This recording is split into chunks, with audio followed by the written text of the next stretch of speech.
Dear participants, as this is a Zoom webinar, please note that all video and audio are automatically off. If you have any questions during the presentation, please feel free to type them in the Q&A box, and the moderator will address them during the Q&A session. Ladies and gentlemen, a very good day and a good morning to everyone. Thank you for joining us in this World Bamboo Day webinar.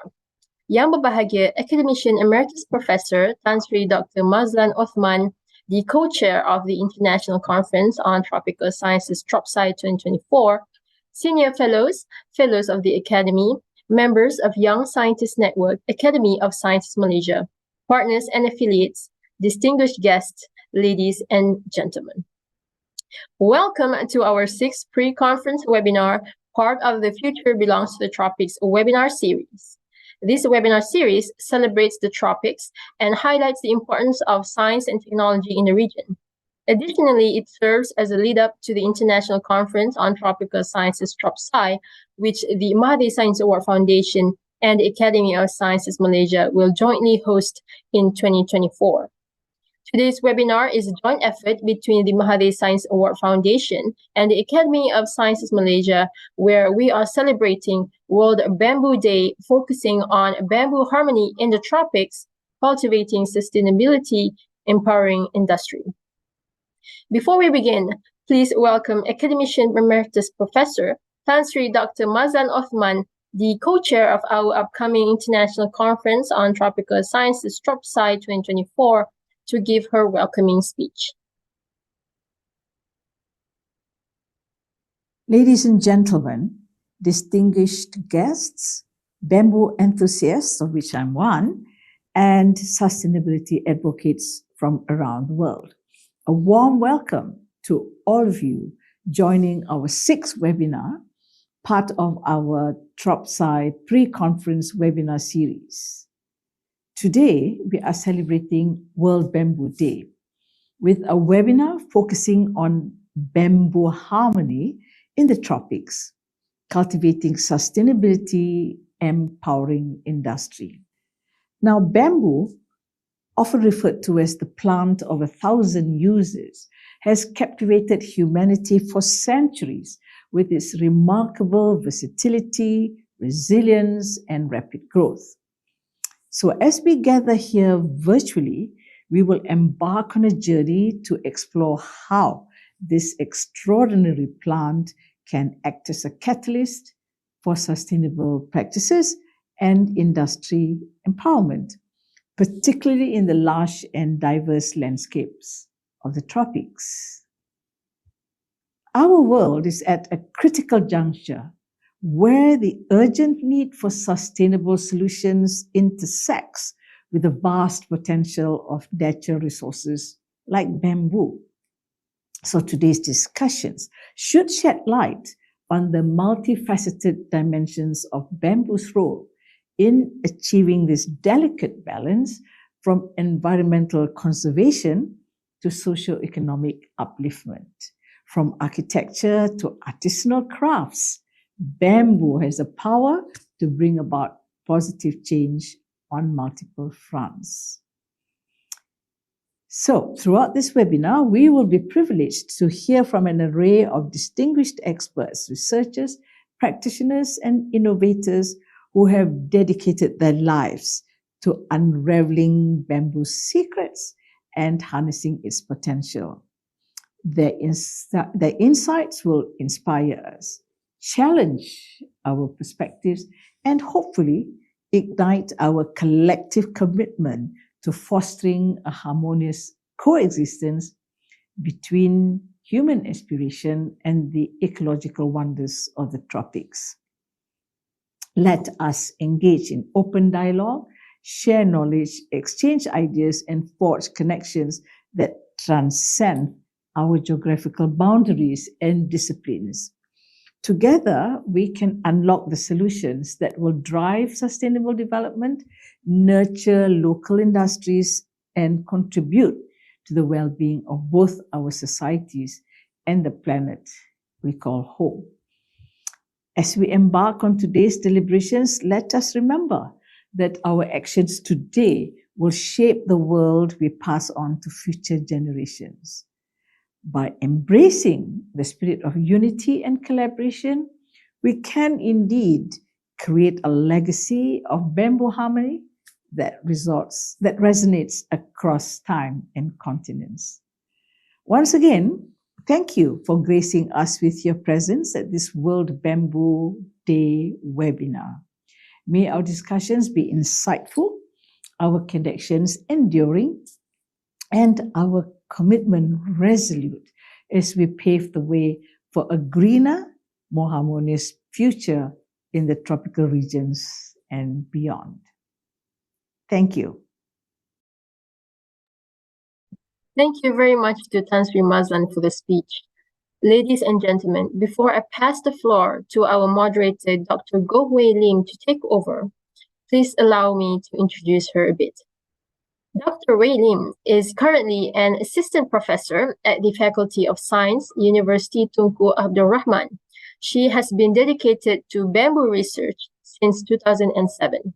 Working together with collaborators from various Southeast Asian countries, she explores molecular approaches in classification, species identification, evolutionary and population genetics in tropical bamboos. She also serves as an ESCO member of the Malaysian Bamboo Society from 2022 to 2023. Without further ado, I would like to invite Dr. Goh Hui Lim to moderate this session. Please welcome.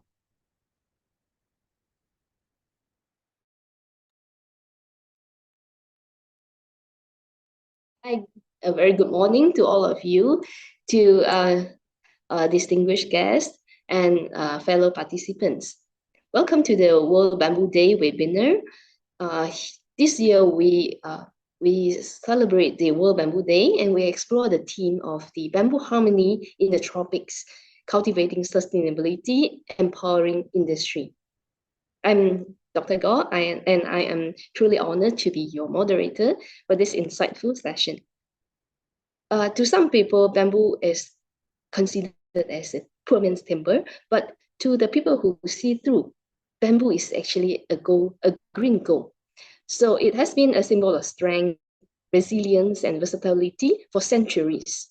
Today, we are focusing on how bamboo cultivates harmony within the tropical ecosystem, contributing to both environmental sustainability and economic empowerment. Our speakers will shed light to the multiple aspects of this incredible plant and its impact on various industries. Before we dive into our discussion, let's take a moment to go through the format and some guidelines for this webinar. So in the core of this webinar, we will be hearing from different speakers who are the experts in their respective fields. So they will share their experience, their insights related to the topics. After following that, we will have a panel discussion, and then we will open to the floor the Q&A. So we encourage your active participation by typing your questions in the chat box or Q&A box. Then we'll do our best to address your questions during the Q&A sessions. So, and the speakers may also type their answers live during the whole program.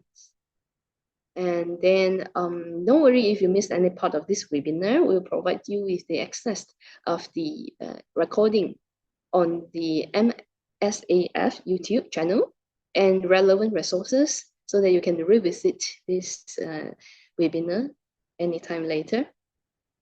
So today we are privileged to have a distinguished panel of experts, each of them contributing unique insight to our discussion.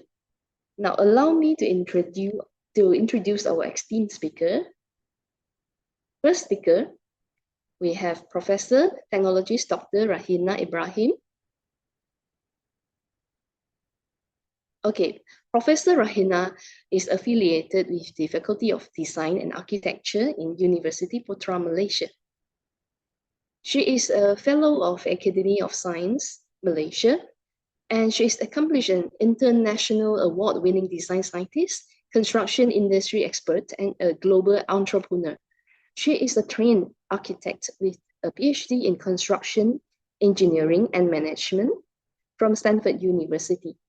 She established the Sustainable Design Informatics Research Group, where she merges arts and humanities with science and technology to produce inventions for the communities.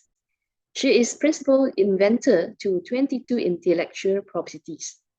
Her topic today is the sustainable design construction informatics in enriching product innovations. I will introduce the other three speakers first and at one go, then so that the flow can be more speedy. So let me introduce the second, third, and fourth speakers at once. Now, number two speaker, Mr. Lucas Lu, is the executive director and founder of Seed Industries Sendirian Berhad. Mr. Lucas' journeys with bamboo started in the year 2014 when he co-developed a resort in Malaysia built almost entirely of bamboo. As he built a deeper understanding of the environmental, social, and mechanical properties of bamboos, he was compelled to commit to activating bamboo for a regenerative economy, where industrial growth results in environmental and social benefits rather than just exploitation. He started stewards of the environmental aware development with three arms: seed builds, seed plants, and seed carbon. His topic today is building a regenerative economy with bamboos. Speaker number three is IR Dr. Nasrul Anwar Abdul Razak. IR Nasrul is the head of Biomedical Engineering Department under the Faculty of Engineering, University of Malaya. IR Nasrul graduated with a Master's of Science and PhD in Prosthetics and Orthotics Engineering and Upper Limb Prosthetics from UM. He is currently the head of Department of Biomedical Engineering of UM and the coordinator for Center for Prosthetics and Orthotics Engineering as well. Since 2016, Dr. Nasrul's involvement in the research project has focused on people with disabilities. He published more than 99 articles on the ISI journals and proceedings, and he is also on the executive board of ISPO. His topic today is very interesting. He used bamboos to make prosthetic leg. Speaker number four is Miss Desi Ekawati from our neighboring country, Indonesia. She is the project coordinator for the bamboo industry development under the Ministry of Forestry, Indonesia. She is a forester at the Ministry of Environment and Forestry with 20 years experience in fieldworks and management. She has been working on the bamboo development since 2011, assigned as the project coordinator for the bamboo development since 2013 in collaboration with various international organizations. She is also the co-founder of a very famous 1,000 Bamboo Villages movement in Indonesia. Our topic today is sustainable bamboo forest management and supply chain through social capital approach. So today's webinar will be going through each speaker's presentation with the respective topics. And then afterwards, we will do a short panel discussion followed with the Q&A session with participants. Now, without further ado, I will pass the floor to our first speaker, Professor Rahina. Over to you, please. Okay, good morning. Assalamualaikum, everyone. Let me share the screen first.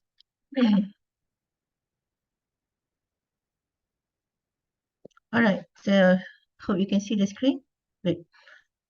So the topic given to me is sustainable design, construction informatics, enriching product innovation. So thank you to Mahathir Science Award Foundation, also Academy of Science, for inviting me to give a talk. So the overall thing is I'm talking about from the design viewpoint. I'm not talking about the product per se, I'm talking about something that is the essence of the product innovation at all. Yeah. So I think I'm being introduced, so I will skip my, you can see that later on. So let me tell you a little bit about the Sustainable Design Informatics, which is now moving on to Built Environment Intelligence Research Group. So it's more on SDCI, exploration.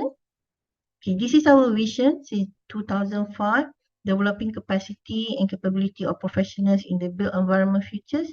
Our mission is to inspire knowledge, advanced knowledge and high impact innovation by combining design concept and practices with information technology or informatics for achieving sustainable living. So we can cover all the 70 SDG goals. So a little bit about our group since 2005, about 19 PhD, 12, 2 patents, 19 patent pending, 1 UI, about 21 IPs in all. So we cover from product, people, and process involved in a product innovation process. Okay, we started the thought, yeah, with SDI on the knowledge development, because we are all design scientists, is what if we go on the green life cycle, meaning we are farming our own resources, we are building green products, then we are doing green building. And the most important thing is managed integratedly in a project delivery form. So from there, the next 10 years after that is to, 15 years, we were developing on built environment informatics, where from the sustainable resources, we enhance and process, enhance application, then we create new process. So we create new players and it become new playing field. And then now we are going forward. The next 10 years is doing built environment intelligence, where this is a design discipline combining natural elements in design concepts and practice with information technology for achieving sustainable built environment. Okay, we cover the basic aspects: socio-economy, environment, theory, application, practice, and natural informatics. So this is some of our product innovation which I like to share. So it's not about bamboo per se, but it is maybe something missing from many of the product innovation that's happening. So we're going for how do we do this for global exploitation. So we need to mitigate post-design problem. It's not about the design, it's about after effect. Yeah, from the waste, from management, maintenance, and then making groundbreaking humanistic discovery. We forgot about the human, the reason why we design a lot of products. And then we want to make the result apply in the local practice. And most importantly, pushing new frontiers with bio-local knowledge for global exploitation. So most of our bio-local knowledge is basically understanding the humans actually. So I will show you examples, examples. So this is Professor Farzad, one of our alumni. He works on digital engineering and manufacturing. Yeah. So he was talking about how Malaysian architects convey design concepts to engineers. Second one is futures built environment, Prof. Ali Ghaffari. So he's looking into automation of clients' partial requirements, yeah, into BIM projects. Third, improving productivity with understanding of organizational work culture. And he's studying behavioral culture of Malaysian UK building professionals that cause project failures. Another one, Dr. Atira. This one was Dr. Mazura. Yeah. So this one, architect Dr. Atira Azmi. She's looking to integrating emotion to influence home buyer purchase intention in virtual reality. So her work quite interesting, motivating potential buyer emotion. So we are moving emotion to purchase a new home. And then Dr. Siti Mastura using design user system of heritage and culture product. So internalizing tacit knowledge, the things that is not explicitly stated on paper, to become a product the tacit knowledge and user behavior to become a product and through product-related user movement in space. Yep. So her study is into traditional user movement in space when using heritage product to guide new product development. So another one is Dr. Noranita, provision of special and environment assistive products technology to support universal design of real users. So she embeds tacit product knowledge into product lifecycle process, especially empathizing real user need to promote human health and well-being in man-made infrastructure. Next one is how to transfer knowledge.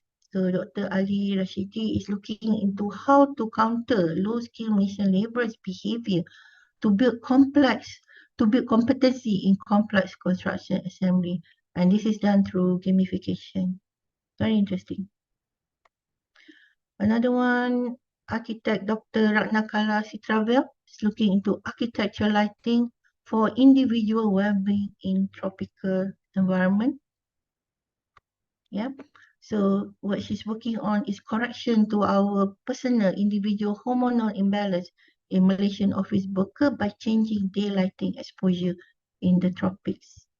Very interesting. Another one, Muhammad Kamal Azubi is working on psychological effects on interior design color, works for different color cultural tourists. So he's using color psychology for affordable hospitality facilities. Third one, we have Zushasha from China. She's using flower paintings connotation in strategizing packaging reuse. Yeah. So through the work, the intent was to evoke sustainable behavior through emotional cultural meaning. So this is something that we can use for moving our bamboo industry forward actually. Another one is Luna, transforming children 2D painting into 3D public art. Yep. How to create happiness therapy in the built environment without us being aware of it. We do need stress release stress release products actually, yeah, in the environment. Now, these are some of the examples. As you can see, they are all touching on the human side, their cognitive side, the psychological side, emotion, which involved with human behavior. So this is something that the bamboo industry can look for during design, product design, innovation, during the product life cycle also, and how to engage with the user, the user, yep, to promote bamboo into the country context. So throughout the years since 2005 until today, because we came out with a standard way, we formalize the way that we create our product innovation. So we call it the tools for knowledge ideation. So this EAGLE program is just a technique and approach, a systematic approach that reduce even for a PhD level to develop extract in 2 days, review paper in 1 month, can finish all the literature review in 6 months, and develop research question in 1 hour. So with this, even if we work with industry and also not only from PhD to final year student, degree student, we are able to create interesting and innovative product solution. Okay. So we have our own tool. That means we discover where is the part that's lacking in any of the research program. Also, it has a structured review library. It can do dynamic novelty index calculator. So we know whether it is worthy to be patented or not. And then, of course, the speed and support customization that can work with each student. Okay, so I'm coming up to my conclusion slide. So what's the futures for the BEI, Built Environment Intelligence Group? We're still working on the product, the people, and process. So now we're focusing more on the people, natural instinct. So if in the product we try to go all green, green means reusable, recyclable, yeah. And we create new process. We improve the process so that we can integrate both the human needs, requirements, and behavior with the product innovation process. So this is a value proposition for all academia and industry participants. We would like to create, we already are, innovation test bed where you can come in and work with us on projects, interesting projects. So this is one of the project with United Nations actually called Smart Sanitation for Water Settlement, and the technology and the project was recognized by United Nations as a SDG Good Practice Project in 2021, and it fulfills 246 SDG goals. Yeah. Second one is we like to welcome talent development in our Master in Construction Tech and Management, where it's a new education model where we integrate R&D, research and development, with innovation and commercialization in teaching and learning.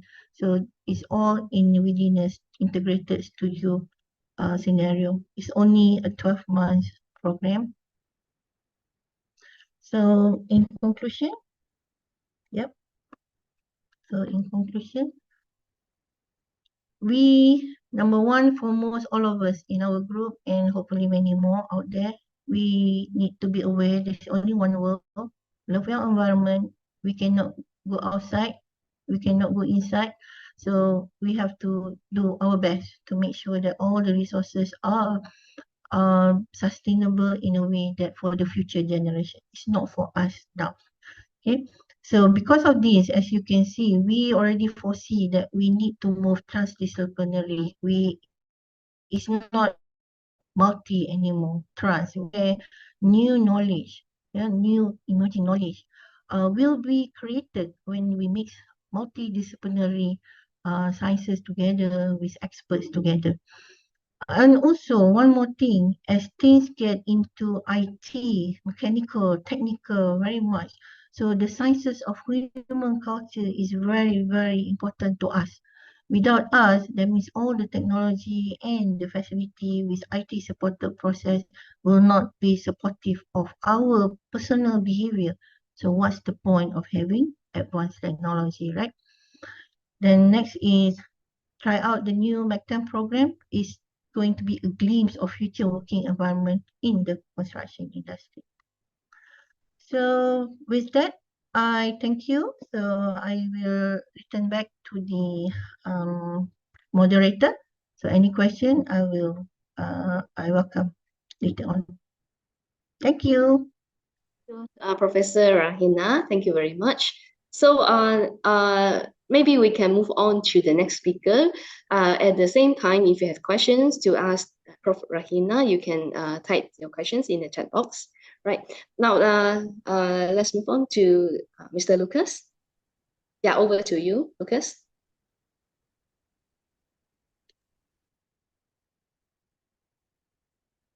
Hi, good morning, everyone. And thank you so much for having me here. Well, today, my topic is going to be about building a regenerative economy with bamboo. And it's a topic that's very close to heart because it's the entire mission of our organization here at SEEP. Now, before we go into the topic, I want to put some questions in your minds, questions that you may already have. And the question is, why bamboo? What makes bamboo so special? What makes it so sustainable as everyone claims it to be? So approach my talk with those questions in mind and scrutinize what I say. I know there's a lot of scientists, very educated people over here, so don't take whatever I say with a pinch of salt. And I hope to get as many questions after this as possible. But here we go. Second.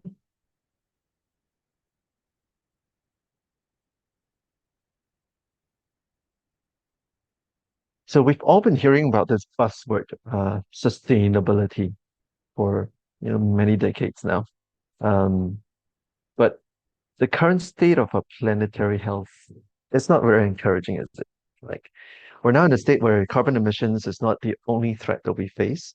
Loss of biodiversity is one of the threats, if not one of the biggest threats we face. Sustainability in its old context is not enough, I think. We need this thing we call regeneration. We cannot be just sustaining things. We need fierce and what I call radical regeneration. So what is regeneration? It is striving not only towards net zero emissions but restoring what is lost. It's restoring ecosystems, topsoils, habitats for wildlife, communities, and then in its totality, it's biodiversity.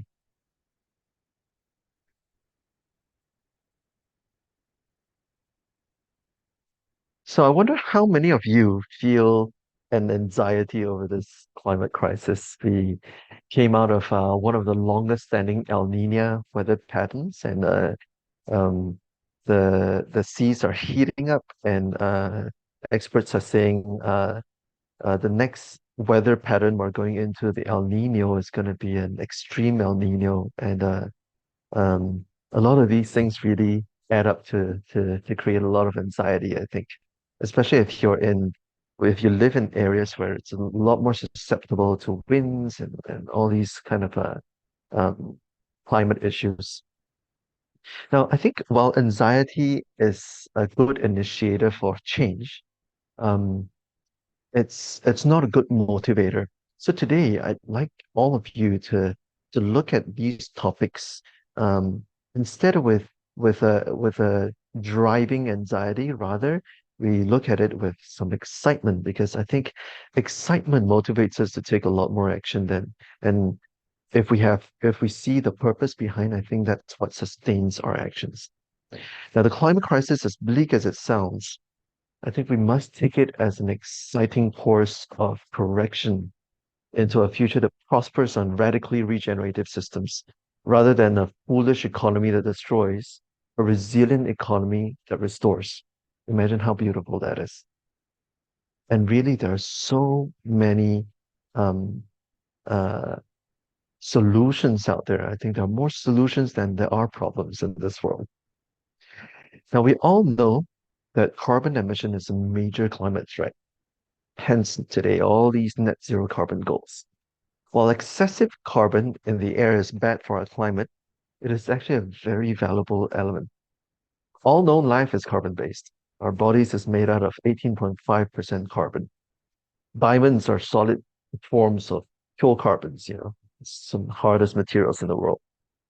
Samurai swords, are made out of high carbon steel. Carbon fiber is basically just a long strings of molecules bounded by carbon atoms. Our fuel, our petrol, our diesel, as we know it, are hydrocarbons. So simply put, carbon is crucial for our human survival. So what if we could take carbon from the air and actually turn it into something useful? Especially, what if we can use nature-based solutions with multi-bottom lines to make all this happen? Let me get to my next slide.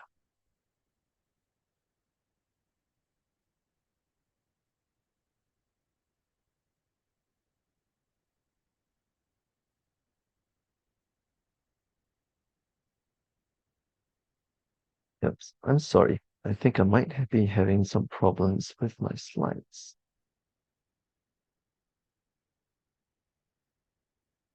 Let me make do. All right. So let me introduce you to SEED, or some people call us SEAD, which stands for Stewards of Environmentally Aware Development.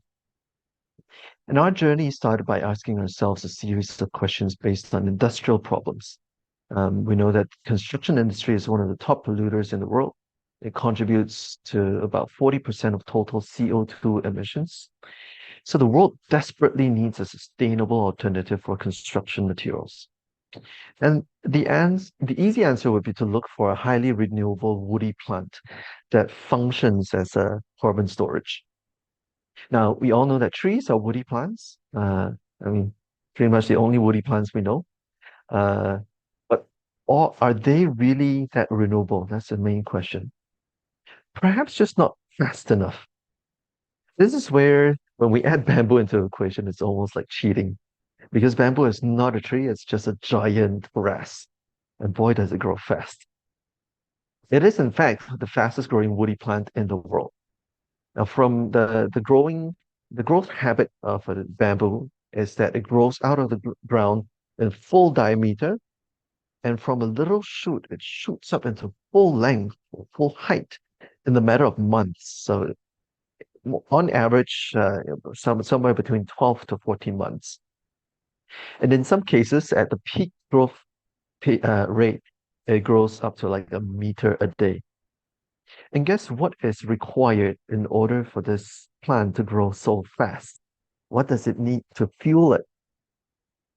Carbon. And that's really exciting if you really think about it. Bamboo there's nothing all that magical about bamboo. It's just another weed in nature, as we call it. But bamboo is a carbon hungry plant because it needs to grow so fast. Now, it stores a lot of that carbon in its body, which also explains why bamboo is so strong as a structural material, much like, all your other high carbon materials like carbon fiber, high carbon steel, diamonds. Bamboo is just another high carbon material. It's, in a sense, nature's carbon fiber. But not only that, it sends more than half of that carbon it absorbs from the air into the ground, which is how it regenerates good soil and sustains its own growth rate and also all the other living organisms. 1 hectare of bamboo forest can draw down as much as 50 metric tons of CO2 per year. And that's impressive considering how, our tropical rainforest typically does somewhere around 11 metric tons. Now, here's where it gets even more exciting. This is where it makes bamboo a class of its own. Now, when we cut a tree down, in most cases, the tree dies and the carbon sequestration process immediately. So the graph goes from whatever it was in 11 or 16 metric tons per hectare per year, you cut it down, it goes down to 0. Now, bamboo is a game changer over here because it's a grass. And what we could do with bamboo is we can do selective harvesting methods that actually increase the rate of growth of the plant because you're actually sending a threatening signal to the clump of bamboo telling it, hey, and now the bamboo is like, wait, I gotta retaliate, just as all weeds do. So it stores up even more resources, pushes out even more bamboo shoots. And guess what? When the bamboo shoots need to grow, when you have more bamboo shoots in one clump, the whole clump, the remaining poles and the foliage of leaves, then has to work extra hard to pull down carbon to feed the new shoots. And so what we could quite typically do is from a natural stand of bamboo that is not managed, say 1 hectare of natural bamboo forest, typically sequesters somewhere between as low as even 7 metric tons of CO2 up to somewhere around 20 metric tons of CO2 per year per hectare. It depends on the climate, depends on the country, the soil profile, the microclimates, and all those things.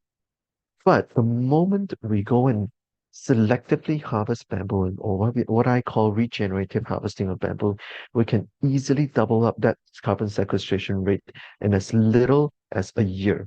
And that's amazing. So we can easily, from 20 metric tons, bring it up to 40 metric tons just by harvesting bamboo. We're not even talking about planting bamboo yet. Now think of that carbon that's stored through this activity. Think of that carbon being locked into durable forms of materials, especially like construction materials. Applied in construction and replacement of heavy carbon footprint materials such as carbon and steel, we can essentially then have a narrative whereby the more we build, the more we develop and build buildings out of these materials, the more nature gets to benefit from it, the more carbon gets stored. from the atmosphere into construction, into structures. Now, buildings such as these. This is one of our projects that we've designed and built in Ipoh. It's an event space called Teja Luna. This is a bamboo bridge that we built in KL. It's in KL Gateway, and it's an architect's office. And it's a full arch bridge, fully constructed out of bamboo, structural bamboo. And this bridge can take 13 metric tons. It's an incredibly strong bridge, over-engineered for a pedestrian bridge. And now I want to take this conversation beyond the narrative of carbon. Carbon, it's so yesterday. Now, as I told you earlier, as I highlighted earlier, we're facing not only a carbon problem, we're facing an imminent biodiversity collapse. So what we really need to focus on are things with multiple bottom lines: carbon, biodiversity, socio-economic empowerment. And so one of the things that we also do at SIAT is we don't just do social forestry, where I think I might have missed that part of the conversation. So one of the things that we do with our natural stands of bamboo forests in Malaysia is we train orang asli native communities at sustainable bamboo forestry management. And this is actually part of our partnership with the 1000 Bamboo Village Initiative of Environmental Bamboo Foundation, where we've received a lot of knowledge transfer. And we've trained 165 orang asli individuals in how to harvest bamboo in such a way that optimizes the growth rate of these existing clumps of bamboo, so that you never actually even really need to plant more bamboo in these forests. Peninsula Malaysia alone has 400,000 hectares of natural stands of bamboo. And most of this is untapped potential, not in terms of carbon sequestration rates, not in terms of materials even, but untapped potential in socio-economic empowerment for these forest communities. And this is one of the things we do. But another thing we do in terms of biodiversity is this thing we call the Center of Resilient Ecosystems. Now, in Perak alone, or more specifically, my hometown, Ipoh, is a city built on tin mining. We used to be one of the largest producers in the world. But what that economic empowerment brought was also degradation. Mining leaves behind deep scars in the landscape. Even until today, we still have over 30,000 hectares of ex-tin mining land that is disused in such a way that no one really knows how to make use of them, other than if you turn them into development, that's easy, but whether there's that demand, that's another big question. Because wherever there's degradation, there's lack of, wherever there's ecosystem degradation, there's lack of economic activities, because there's nothing to sustain a population. Now, not only are these ex-mining lands degraded, a lot of them are also tainted with heavy metal pollution. And so we came up with an exciting, to me, it's very exciting as an initiative to offer a solution to the state of turning these disused landscapes that's broken and maybe even poisonous, to turn them into rapidly resilient, regenerative ecosystems. And this is what we call the Center of Resilient Ecosystems. And our plan is very simple. We take the worst of the worst lands that no one wants to use. We apply a form of resilient bamboo agroforestry, which is just a fancy word for planting bamboo together with all its other friends in the plant kingdom, that work together to stitch a landscape together. That also builds a local socio-economic a local social economy that uplifts their livelihoods. And then once the bamboos grow, we can turn these bamboo into construction materials. But not just the bamboo, we're here to also create plots for other plants to thrive together with bamboo so that we stitch up a true ecosystem. The ecosystem doesn't recognize monoculture. So we got to recognize that and solve these degradation problems with holistic systems. So we have three principles at what we do. We have whatever we do needs to be rapid. So we plant some of the fastest growing plants in the world. We plant some of the most resilient plants in the world so that if we get hit by a natural disaster or the climate heats up beyond tolerance, that when we start seeing biological collapse in some more sensitive areas, that the center of resilient ecosystems will still stand up strong. And whatever we do needs to be regenerative. Some of our commitments over here include creating dignified local economic opportunities and bring all these people into a regenerative economy. We're also here to create a awareness on all these nature-based solutions through volunteerism, collaborations, research, and edutourism. And so we're looking at biodiversity not only at the plant level, not only above ground, but also under the ground. Dr. Govei Lim over here, our moderator, is one of our long-standing research partners that's been doing so much amazing work.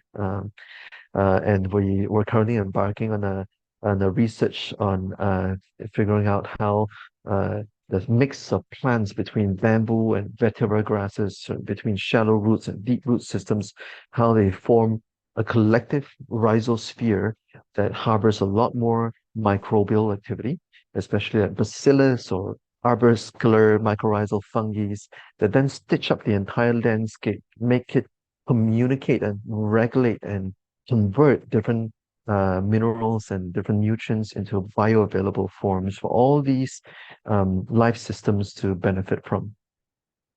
Planting bamboo, one of the key things is actually whenever you plant bamboo, as my Sifu Arif Rabik of previously the Environmental Bamboo Foundation would say that when we plant bamboo, we plant water. One clump of bamboo can store up to 5,000 liters of water. And imagine how much, and not only it stores, it actually acts as a slow release. So when there's a drought, you see other ecosystems start suffering. But wherever you have bamboo, the bamboo helps with sharing water resources.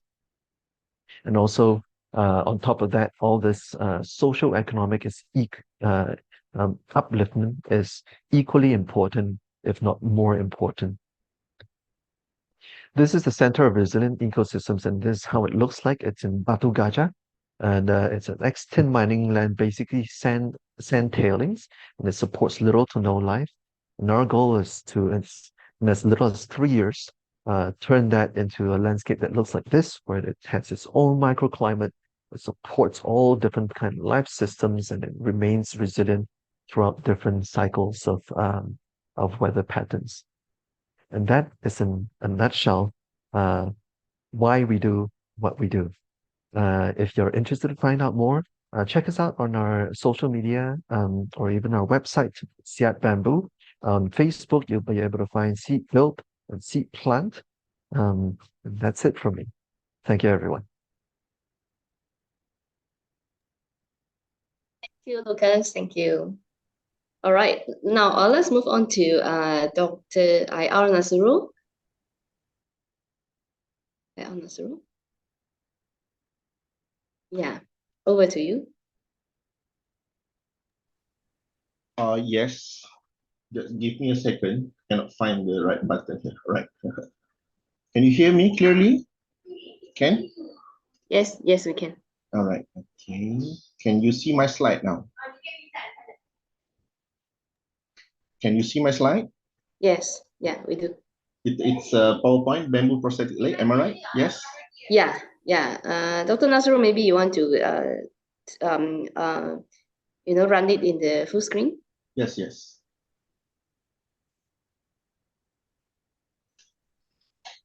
All right. Okay. All right. Okay. Assalamualaikum warahmatullahi wabarakatuh, and good morning. First of all, thank you so much to everyone here. We are celebrating the World Bamboo Day exactly on the date of 18th of September 2024. My name is Dr. Nas. I'm from University of Malaya, Department of Biomedical Engineering, Faculty of Engineering. So basically, my research basis is moving towards the prosthetics and orthotics engineering. So it could be something new term for the society that we have here. But then basically, let me just go through couples of items that could be somehow bring matters to all of you so that we are able to proceed to develop and use this bamboo as an example to improve our quality of life nowadays. All right, so basically the term prosthetics and also orthotic refer. Prosthetics is you are replacing a missing limb, dealing with the people with disabilities, where you are got amputated either in the lower limb part or also in upper limb part. While for the orthotics is actually a supportive devices where you are wearing a braces, although you are still having body parts, and then it can help to somehow incur and also prove your annual daily life activities. All right. So from the first slide here, I'm sharing the one of the sculpture that are using a bamboo to make a prosthetics foot, for example. All right. Okay, moving forward. So this is known as artificial wooden backplate. So backplate is among the first prosthetic devices that have been used worldwide. So it was made in 1930s. The weight is around 2.6 kilogram. So you can see from the design, they have two parts that involve the bamboo there. One is the upper limb part, which is the upper parts of the nearby the knee joint.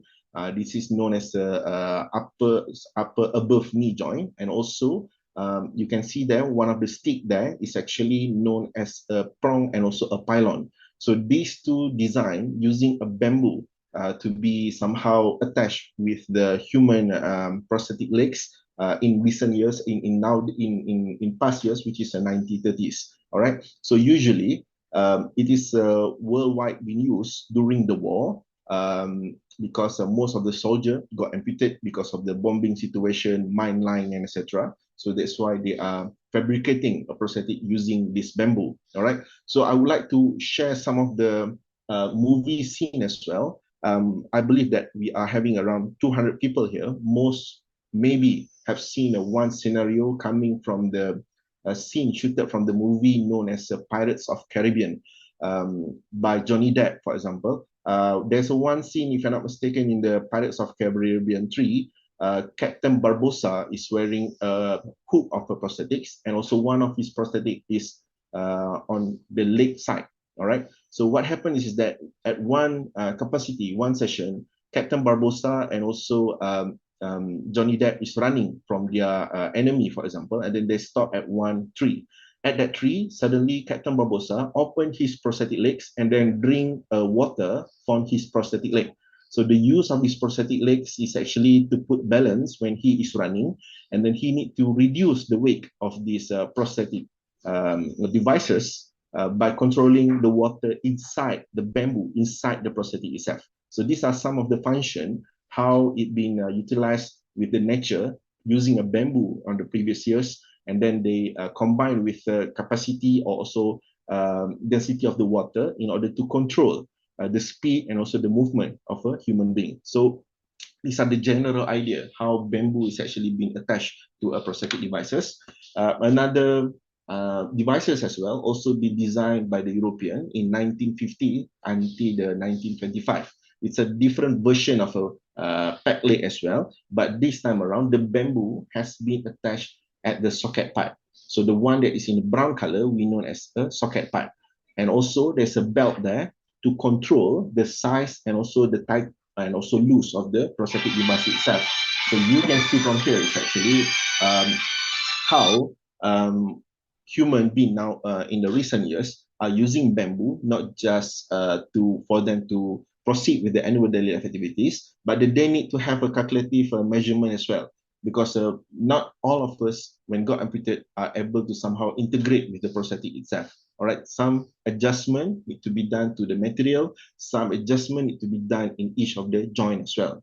Okay, moving forward, these are the examples that I have in 2018, if I'm not mistaken. So identified by as a Darius Senelo, he is 24 years old, coming from Iloilo. So this guy wearing the bamboo prosthetics throughout his entire life. All right, so this picture is captured by one of the netizens. So he shared throughout the social media. So you can see here, there's nothing adjustment at all being done to the bamboo. He's just using two different type of a bamboo, and to make sure it is well attached with the stump that he still have, which is the residual limb. He using some sort of a tire belt, something like that, to tighten the prosthetic devices there. Okay. Yes, of course, some of you might imagine that there could be the injury, skin irritation causing by the bamboo to this user. But then he is wearing another level of stockinette inside in order to prevent him to get injured from this bamboo. All right. So why it happened to this guy? Because an average of a prosthetic devices, for example, a simple lower limb prosthetic devices is cost around 5,000 ringgit Malaysia. So I might say that around a 1,000 US dollar. Depends on the components, depends on the attachment, depends on the fabrication process and etc. And how higher level the technology being used for the prosthetic devices. So that's why it could be some portion of the world are having difficulties to get the real prosthetic legs. So that's why they invent it using their creativity, using a bamboo. In Malaysia as well, we have somehow, when I visit one of the Orang Asli in a Royal Balloon Perak, so one of the kids there also wearing a bamboo made to be made as a prosthetic legs as well. So because of the durability, because of the characteristic of the bamboo and etc. So looking forward as well, actually bamboo have somehow integrate with the field of prosthetics orthotics since many years ago. If you recall back in a suburb area, in a village area, for example, when someone got injured at his hand, his leg, Malay call it as the tukang urut pun, they will somehow put a bamboo stick at their respective parts that got injured, etc. So maybe as well, we can somehow develop and also improve the integration between this bamboo with a normal human being. Another example is in 1947, you can see there, improvement of the bamboo pipe. So this one had become a rotan already. So he somehow tightened the bamboo towards the prosthetic devices. Talking about the future. So this is what couples of examples been developed by world nowadays. So these are known as a Bambodia, I'll say designed by the prosthetic company in Cambodia. So basically he used a bamboo inside there. If you can see the part that somehow integrate between the foot and also the white color portion is actually a pure bamboo. So this is where a bamboo durability and characteristic has been played part in order to provide a better design of prosthetic devices. All right. Second example, this is an outcome from the Tokyo, Japan, Nakamura brace. So he also managed, this company also managed to design a new type of prosthetic devices using a bamboo. So we can somehow say that it helped to improve our technology, and also it can help to reduce the price as well, because we are using nature immediately, directly with the prosthetic devices. All right. These are two examples of a mechanism that we use bamboo inside the prosthetic devices. You can see there's a different type there. The arrow there is a comparison when you are using bamboo as a prosthetic legs, and also you are using steel or a metal or aluminium as a prosthetic devices. So you can see the differentiate there. However, even though they are using a bamboo prosthetics, most important part from the engineering perspective and maybe from the design perspective as well, we need to make sure it is as well balanced in terms of a height and also in terms of a weight, because we cannot have one of a prosthetic device is much more lighter than the side that we are still have, the sound side. We need to make sure it's balanced. If it is a 50 kilogram on the left side, we need to make sure it is almost equivalent with the 50 kilogram on the left side as well. Otherwise, we're going to have a trouble when we are conduct a gait movement and also walking. Imagine if you are wearing a shoes, one of it is a size 5 and another one is a size 9, for example. Of course, there will be some difficulties. Another examples developed by the Philippine company So this one is like 100% using a bamboo. So they somehow mesh and also merge again the bamboo and become a different materials and then come up with the more lightened 3D prosthetics combined with the 3D printing technologies as well. All right. Okay, that is overall about what happened when people use the bamboo as a prosthetic devices. Now I move to the second phase, sharing what I had did so far. And of course, somehow if the bamboos has been used widely, we can help to improve the situation and also the community that we have here. So basically, this is a team that I have at the engineering faculty in University Malaya. So what we did, we are known as a Center for Prosthetics and Orthotic Engineering. We somehow developed helping the community, we improve the material, we try to sustain the material. That's why bamboo had become one of our perspective in order to fabricate these prosthetic devices as well. So you can see here examples of the people with disabilities, different criteria, different option, different price, and etc. I might say different use for annual daily life activities. And I believe that the involvement of a bamboo later on going to somehow help to improve their situation as well. Apart from that as well, we provide the education and also rehabilitation for the people with disabilities. We invite people that are having somehow difficulties, sharing their experience, sharing what kind of things that they need us to improve. For example, we conduct one forum, ask them to bring their prosthetics and orthotics to our departments, for example, and then we check what kind of parts can somehow be upgraded using a bamboo.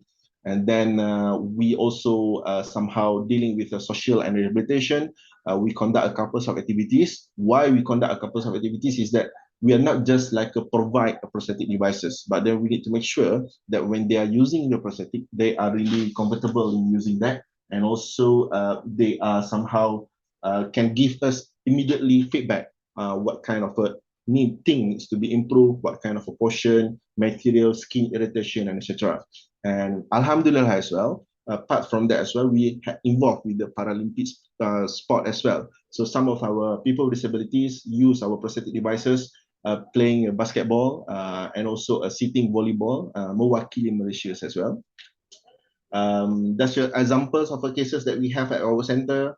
This guy, Mr. Rahman, for example, got a trilateral amputate. You can see in 2010, he got burned almost 70% of his body.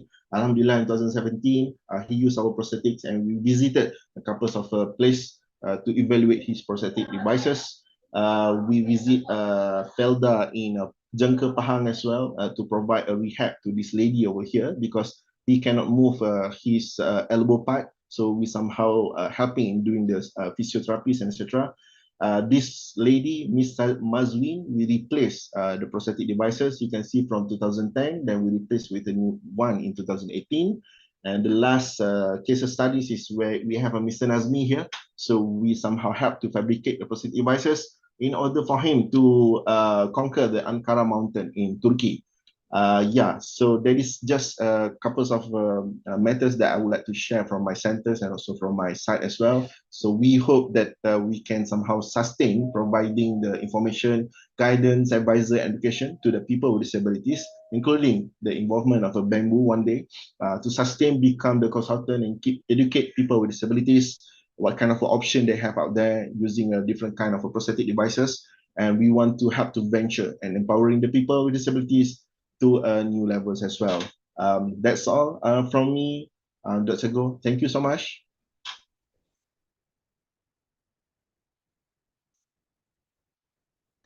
Dr. Go, you are mute, I think. Sorry. Yeah, okay, sorry. Yeah, thank you, Dr. Nasrul. Yeah, so let's move on to Ms. Stacy. Ms. Stacy. Yeah, over to you.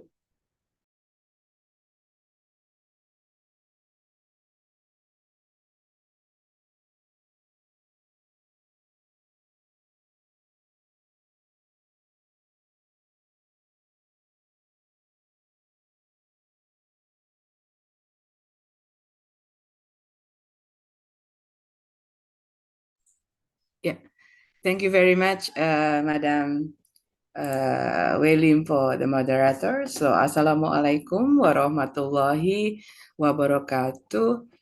I hope you already see my screen now. Hello? Yeah, we can see. We Oh, can okay. see that. Please go on. Yeah. Okay, thank you very much. So first of all, thank you very much for the Mahathir Foundation and then also the Academy of Malaysia for having me here. So as already introduced, my name is Kawati. I work from the Ministry of Environment and Forestry, Republic of Indonesia. So it is an honor for me to share our activity, share with the great panelists in this webinar session. So today, I would like to share our activity with the title Sustainable Bamboo Forest Management and Supply Chain through the Social Capital Approach. This is our collaboration, part of our collaboration work with the Environmental Bamboo Foundation. We've been working with them since 2013, so almost more than 10 years we're working on this one. And this is the top point that we would like to share. I would like to share about the Indonesian bamboo and then what is the current challenges that we facing right now, and then what is the social capital, and then how we connected with the bamboo agroforestry, and also more detail about how the sustainable bamboo forestry mechanism. Maybe Mr. Lucas already mentioned a little bit about this kind of mechanism. And the last one, I would like to share about the mechanism and the governance support that we've been developed right now. And as we know, in our forestry, in Ministry on Forestry, bamboo is as a grouping as a non-timber forest product. So as we know that actually only 10% if we talk about the timber from the forest product, but the other 90% actually is from the non-timber forest product, and also the environmental services. But the challenges until now is these NTFPs about the non-timber environmental services is still not yet optimized, and then still less development. And if we talking about the wood and the bamboo, Mr. Lucas already said that the bamboo is the giant grass that can be also function as the wood products. If we can see from this picture, if we planting the wood and the tree, we only harvest it in one time. But if we planted the bamboo, it's only one time investment. And after that, we can harvest it every year, as we can see from this infographic. And if we talk about the Indonesia, now the Indonesian population or the bamboo resource around in the sixth largest country in the world. But this is the data is we still have to update it and improve, because this is the homework about the bamboo distribution, bamboo population is also still a big homework for us, because we have to make the certain inventory about the distribution as well as the species. If we talk about the species and then the biodiversity, I took this information and data from Professor Elizabeth Wijaya. I think she also joined in this webinar right now, that we have maybe more than 176 species. And this year, Professor Elizabeth Wijaya found a new species of the bamboo, and one of the species named by our High Excellency President Joko Widodo. So this is also will add the biodiversity of bamboo in Indonesia. Talking about the utilization, if we talk about the bamboo, it's very close to the rural and then also the livelihood of the community. I think it's also same like in Malaysia, even in Semenanjung or in Kalimantan, in Borneo. So people already live and use the bamboo daily life, and also the subsistence, and also as a day part of the home, music instrument, and all the daily needs and activity. But recently, the modern use, like Ibu Professor Rahina also already mentioned, that we can use the bamboo with different product. This is the one that product could be as a wood substitution. We have engineered bamboo with a cross-laminated bamboo or strand-woven bamboo that can turn into many products. Not only the products, but also the environmental services. Bamboo can hold the water and also can produce the water. Like Mr. Lucas said, yes, like Pa Arif said, that we planting the bamboo, it means we will harvest the water. It's not only the water, but also the carbon sequestration, and of course, the bamboo stem itself as a product. So what is our challenge actually?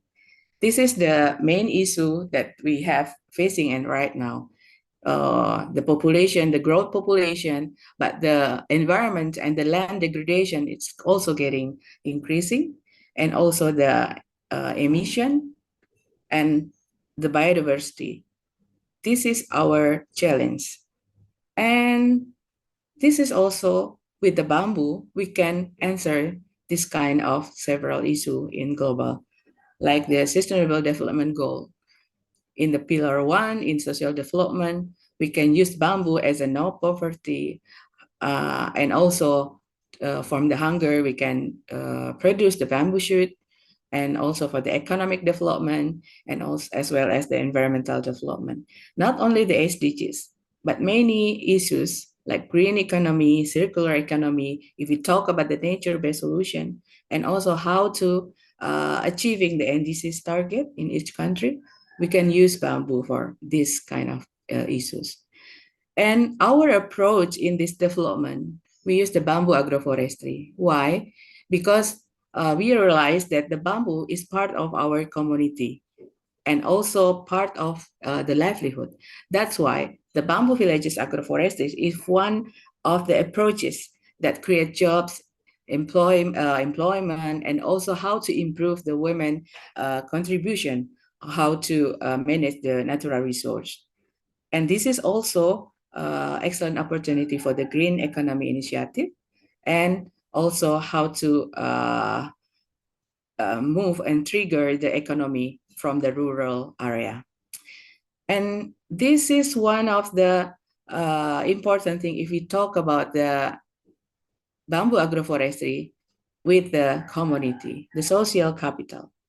So we have to concern and identify first what is the social capital that already have by the community, and we analyze that. Can we make it as a collaborative management or just a community-based management? It depends on the community itself. And actually, the bamboo already grow in the community garden with other species. As you can see in this illustration, bamboo can grow with the, what you call it, and now palm sugar, with the coffee, with other trees, and also with the other understory plants like the ginger and other cassava for the daily life. This is one of the picture. This is some pictures that taken from our field site in East Nusa Tenggara in Flores.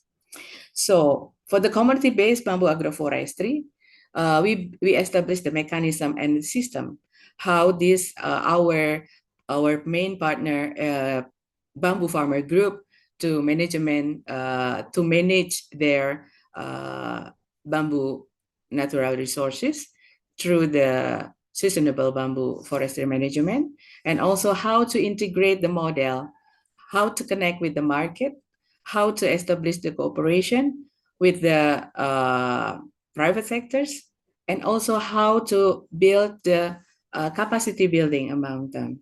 This is the picture in the up right. This our farmer group. They planted the natural dye because they're in culture very close with the fabric woven. So we cultivate the natural dye under the bamboo. So this is actually the sustainable bamboo forestry.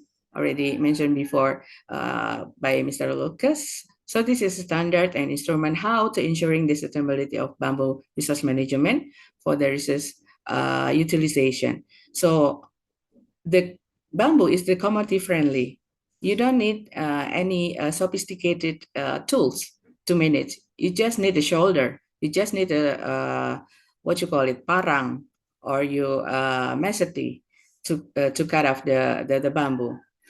And this is the important thing if we work with the community. We have to approach them by the social and then the economic, and then we talk about the ecology. And first thing is the capacity building, and also how to encourage the participatory, and also we have to live in with them and assist them how to knowledge and skill until develop the co-op and business plan. This is the picture more detail. One of the sample how to manage the bamboo research with the sustainable way. We put it according because in certain product, we need a certain year of the bamboo stem. For example, this is the year how to harvest in the top, and the middle is the name of the bamboo owners, and the below is the number of plum that they have. This is the sample. So this is the 5 step that we have to make sure before we establish or we make the community as a supply chain in the bamboo industry. Make sure they have the bamboo nursery and planting the bamboo, and also the capacity building, install the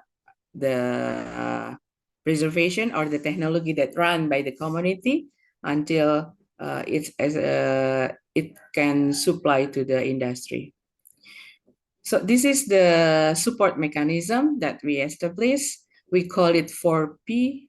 It's a people, public, private partnership, how to connect the government with the program and regulation, how to connect the private sector as an off-taker and also make them as a social responsibility to help the community. And they are presenting also the NGOs, the civil society that give the field assistance, and also they share the knowledge management, and the local community itself as the main beneficiary and main actors. And this is one of the picture, the situation in our field in East Nusa Tenggara. It looks like complicated, but this is the real condition. But you can see here we clustering from the on-farm activities, off-farm activities until the market consumers. And in the top, you can see there's a many ministerial and the local government, how to connect their program to each cluster in these activities. And in the left side, you can see this is the Environmental Bamboo Foundation.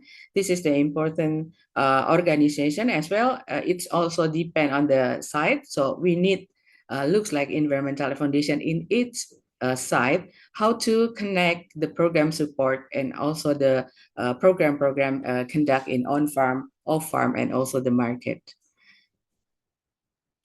And the policy support, we are the government, we initiate and help the village from the village level until the national level, how to make the regulation. That this is important to make sure all the program on site will run smoothly, and all the ministries with different roles also support in each their program. And also important is also the government support and bamboo campaign. The High Excellency, our President, Bapak Joko Widodo, already visit the East Nusa Tenggara, meet the community by himself with facilitated by Environmental Bamboo Foundation, and also the new Prime Minister of Australia also riding the bamboo bike with Bapak Jokowi in our palace in Bogor. So this is the key to success, how to engage all the stakeholders, move and synergies together to develop the community-based bamboo industry is we make the community as a main actor. as well as the beneficiaries. And the important thing as well is also how to encourage the women participation. We can see the proof as well in Nusa Tenggara, in East Nusa Tenggara, where Mama Bambu during the pandemic get the income from how to make the bamboo seedling. So this is one of the economy improvement from the site, and also the capacity building through the Bamboo Farmer Fit School, and providing a clear roadmap and conditional support. This is the key success, how to establish the development, community-based bamboo development from the upstream until the downstream sectors. Like I mentioned before, this is the collaboration works. We cannot work alone, but we have to synergize from all stakeholders, government, academics, private sectors, as well as the donor to develop from the grassroots level to the policymaker to strategy for the bamboo development to create economic opportunities, especially for the rural communities and gender social inclusion, because we want to make this bamboo to keep as the commodities as part their life.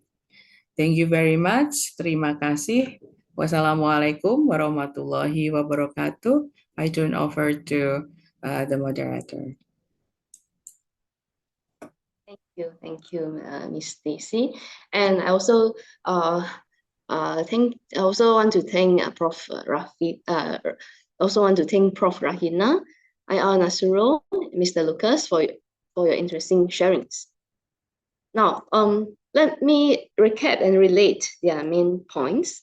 Prof. Rahina enlightened us on how a built environment can be and should be more humane based on psychological informatics data, and she called for applying this idea onto the bamboos. IR Nasuro further demonstrated to us a wonderful, innovative application of bamboo material in the biomedical field for the people with disabilities.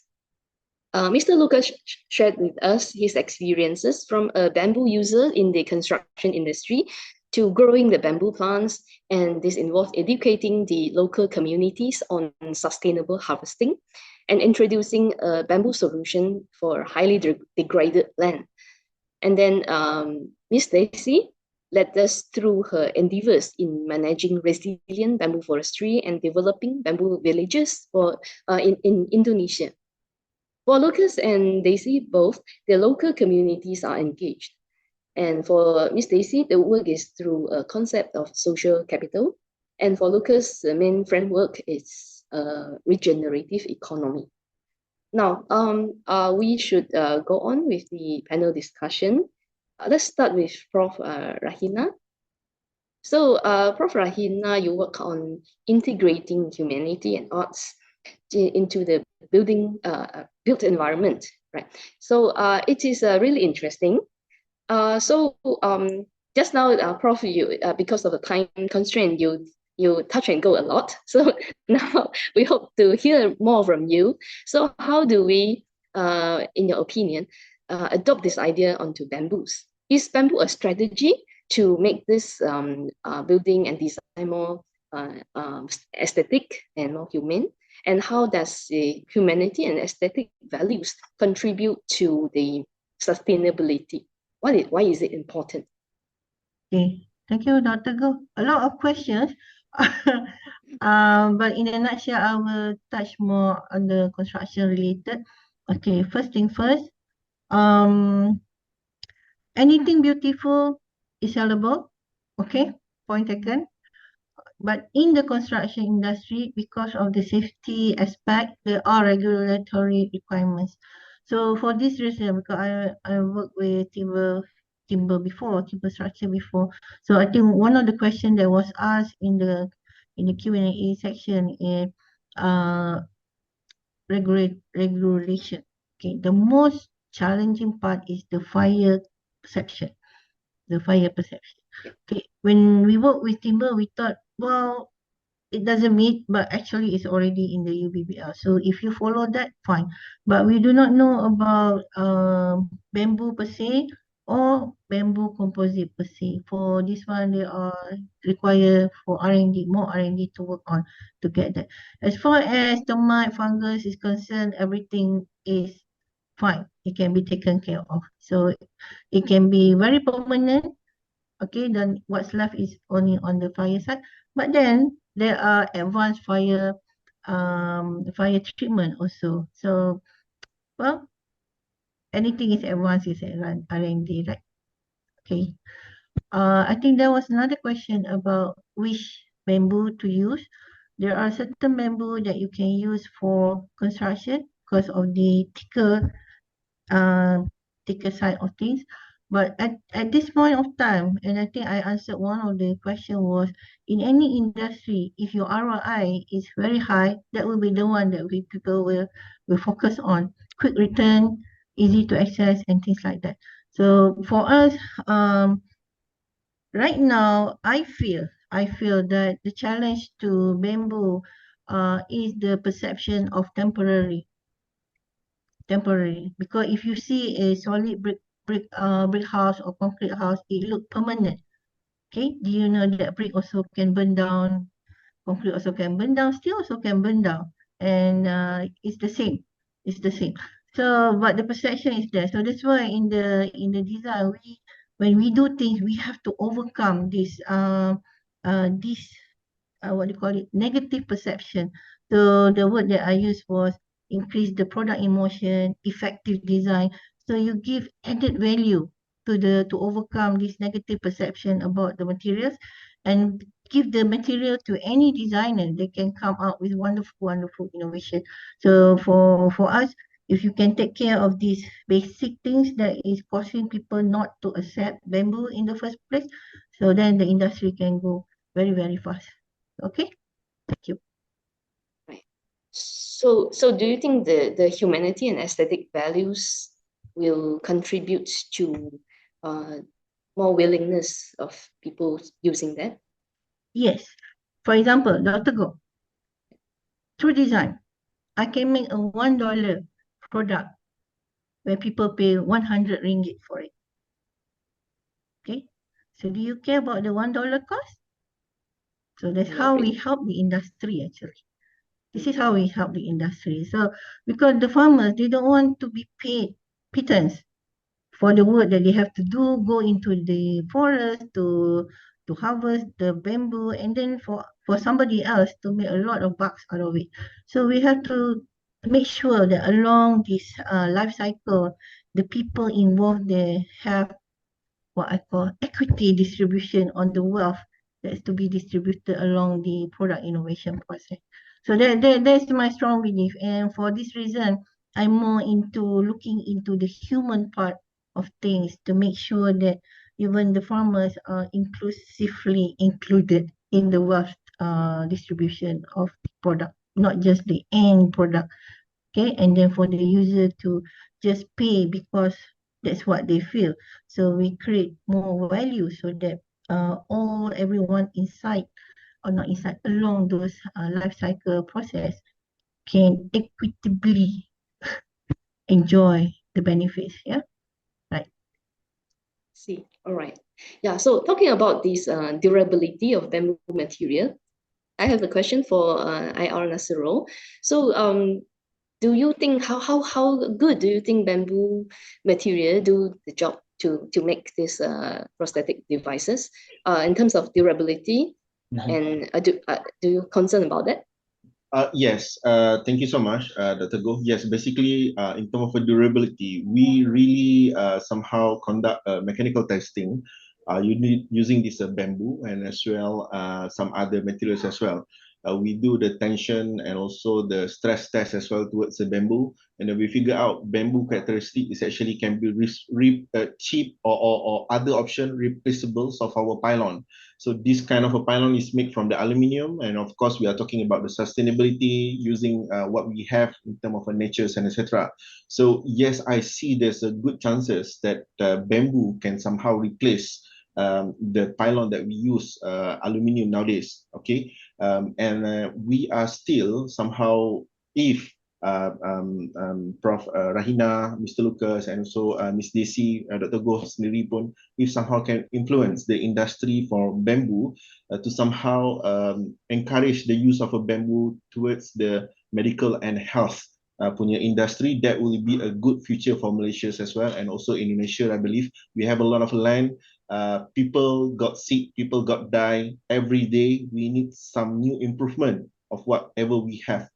So that's why bamboo could be one of the best direction.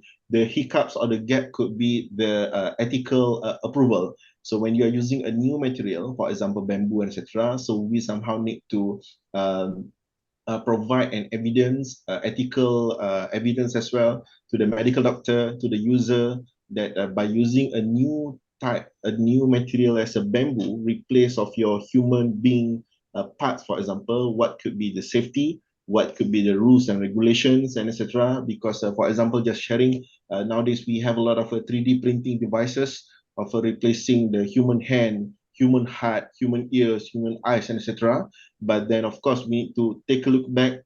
You cannot just simply print a 3D printing and then provide that to the human being. All right, of course, then you need to fulfill with the rules and regulations, what could be the ethical, what could be the medical device standards, and etc. So a lot of a job need to be to take a look as well.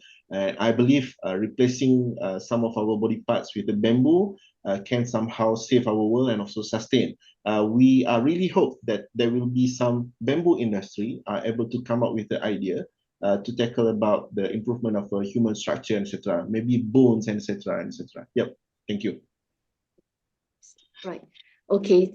So yeah. So I suppose this is also related to what Prof. Rahina mentioned just now regarding the standard and the code for bamboo. Whether it is application in the construction or in other devices. So right. Maybe we ask a little bit from Ms. Stacey and Lucas. So for both of you, community engagement in the bamboo forest management is important. So how is the responses from the local communities so far, especially if they have other alternatives to grow other cash crops? So, and how do you keep up the interest to, keep going with your project? Maybe I think Miss Desi would have a lot more to say than I do. She's blazed this trail way far ahead of us. And perhaps Miss Desi can start off, and I can then give some Malaysian perspective.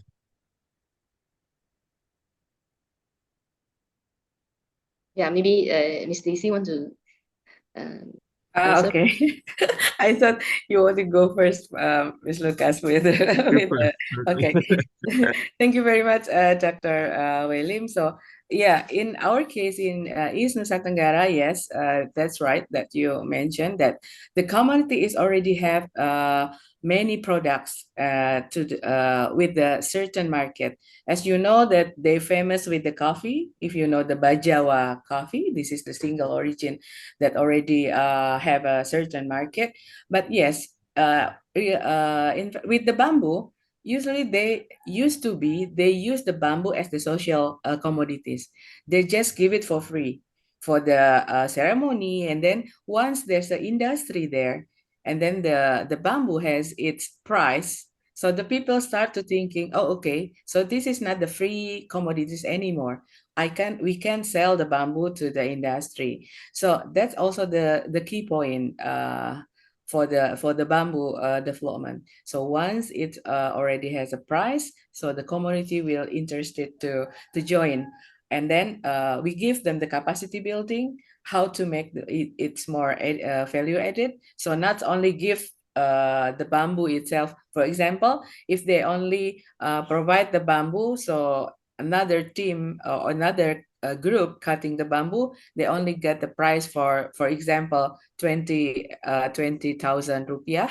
But if they conduct by themselves the maintaining the clumps, how to make the mounding, how to select the stem, so the price will increase until 50,000 rupiah, something like that. So we give them the option which one is more easier for them. So I think that's the key point: how to make the bamboo the economic value. Yeah, Lucas Yeah, I wants can. to. Yep. Yeah, sure. I can add from our Malaysian perspective. So, we've been partner with Environmental Bamboo Foundation for a while now. Even before it formalized, Mak Arif has always been a good friend, and basically he's one of our inspirations over here to get to what we do. And so however, our model in Malaysia is slightly different to what EBF does. So we do not plant bamboo in our bamboo forests. We purely harvest. Uh, what we do, however, is we conduct training courses for our orang asli communities to learn how to selectively harvest bamboo, and we do monitoring visits to make sure that they are optimizing these resources the way they should. Um, uh, and we make sure that as they do that, their efficiency actually increases rather than decreases, so that their livelihoods are secured. Our key goal behind that social forestry element is to um, create an opportunity for each and every one of them to make a living wage out of sustainable bamboo. Um, Now then we separate where we plant bamboo. So we plant bamboo only on hardcore degraded lands. Right now we're specializing in ex-tin mining land. Um, and so that's where we the first and foremost, we're there to regenerate those ecosystems. But the moment these bamboo agroforestry assets come up, our model is to turn them into smallholder programs for local economies, especially B40 communities nearby, to come in and become smallholders. So the model is slightly different, but effectively in terms of in the face of climate change, we do very similar work. So uptake in terms of the Orang Asli communities has been actually very good. We first started off about 3 years ago, sorry, with the first group of 53 Orang Asli produce harvesters. Ever since, a lot of the other communities started coming to us and saying, "Hey, can we also join in this?" And so we've eventually expanded slowly and but surely. And with inspiration from Environmental Bamboo Foundation, we also started having a little bit more focus on women empowerment. Um, and we started training a lot more women last year with bamboo seedling production programs, even turning bamboo into biochar, of which then our Center of Resilient Ecosystems buys that and uses it as a soil amendment material. So this is hopefully something that can grow, and as the interest also grows, and as more communities start seeing these showcase communities thrive, hopefully the impact will be a lot more real and a lot more scalable.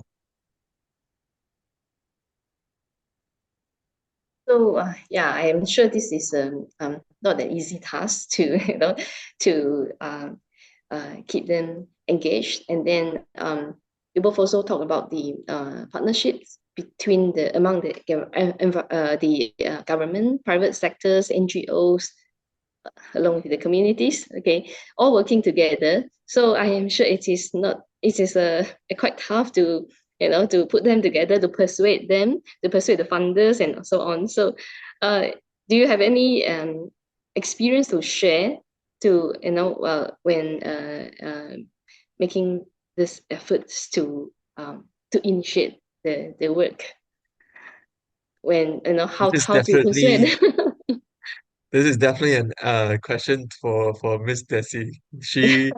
She went from private to public to Oh. private again to public again, so she's Mm. very well versed. Mhm. I think it's the question for all of us, the honorable panelists. But yeah, that's the coordination and synergize. The problem is the easy word, but it's very difficult to implement it. Right, Dr. William. So this is what we are experienced from the 2013. So almost 10 years. we to knocking the door from ministry to ministry. Actually, they already have many programs that can develop the bamboo, but the problem, they don't communicate. I mean, they have the program for the community development in the Ministry of Villages, but they doing the program in this area in province. And the other also, the Ministry of Industry, for example, here's in one of the participants, also Ibu Retno, also have that such a kind program for the establish the small industry for the community, but in other area. So that's why we have to synergize and make some much discussion how to select the pilot and establish in one area and agree we have to establish this from the upstream until the downstream, and also invite many stakeholders to develop this program. That's one of the kind of solution. I mean that, and now we are processing the national strategy for the bamboo. So hopefully it could be the big umbrella for all the programs and activities. Yeah. All right, thanks. So we have inflowing questions from the participants. So maybe we can just look at the questions from the participants posted on in the box. So for Prof. Rahina, bamboo has the potential to be utilized as solid biofuel and substitute coal in the coal firing. So will this affect the usage of bamboo for building materials, furniture, and other purposes?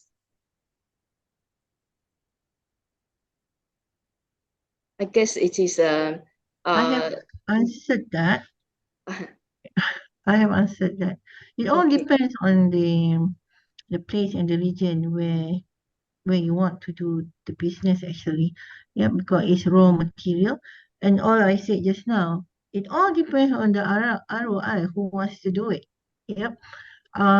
So in many regions, like for example, if I were to go just for the bamboo for construction, right now the highest value is on bamboo composite used for interior finishing, interior design. But for structure alone, there is this perception about temporariness.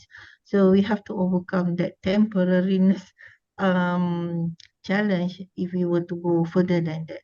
But as far as finishing, is acceptable, wonderful, beautiful, yep, and can be used.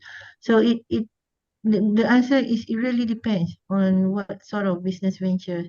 So for also the type of species that you do, obviously the one that's for the finishes, it require very it must produce nice output when you do it into a composite form.